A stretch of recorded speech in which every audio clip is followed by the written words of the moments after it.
ଆଜିର ଅନୁଚିନ୍ତା। 1ରେ ରୂପା ମୁଦି ପିନ୍ଧିଲେ ଚନ୍ଦ୍ର ଗ୍ରହ ମଜବୁତ ହୋଇଥାନ୍ତି, ଯାହାଦ୍ୱାରା ଅନେକ କାର୍ଯ୍ୟରେ ଶୁଭଫଳ ମିଳିଥାଏ। 2ରେ ସକାଳୁ ଉଠି କଦଳୀ ଗଛ, ତୁଳସୀ ଗଛ, ନିଜ ପାପୁଲି, ଦହି ଓ କ୍ଷୀର, ଯୋଡ଼ା ଶଙ୍ଖ, ଗାଈ ବାଛୁରୀ ଏସବୁ ଦେଖିବା ବହୁତ ଶୁଭ ହୋଇଥାଏ।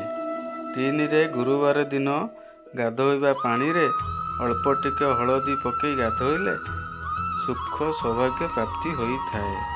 4ରେ ଘରେ କେବେ ବି ଲୁଣ ଡବା ଖାଲି ରଖିଲେ ଲକ୍ଷ୍ମୀ ଛଡ଼ା ହୋଇଥାନ୍ତି।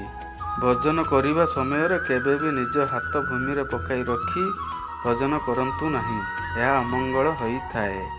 6ରେ ଘରେ ଭଙ୍ଗାରୁଜା ଜିନିଷ ବ୍ୟବହାର କରନ୍ତୁ ନାହିଁ, ଏପରି କଲେ ଅର୍ଥହାନି ହୋଇଥାଏ। 7ରେ ସୋମବାର ବ୍ରତ କରିଲେ ଆପଣଙ୍କର ମନସ୍କାମନା ପୂର୍ଣ୍ଣ ହୋଇଥାଏ।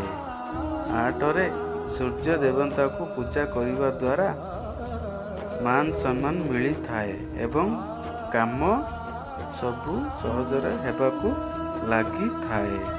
9ରେ ଅସ୍ତଗଛ ପୂଜା କରିଲେ ଧନ ପ୍ରାପ୍ତି ହୋଇଥାଏ। 10ରେ ନିଜ ଦୋକାନ ବା ଘରେ ସଂକ୍ରାନ୍ତି ହୋମ ପୂଜା କରିଲେ ଦୋକାନ ଭଲ ଚାଲିଥାଏ ଏବଂ ଧନର ଆଗମନ ହୋଇଥାଏ।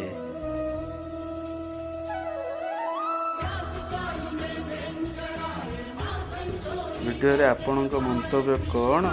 ନିଶ୍ଚୟ ଆମକୁ କମେଣ୍ଟ ମାଧ୍ୟମରେ ଜଣାନ୍ତୁ।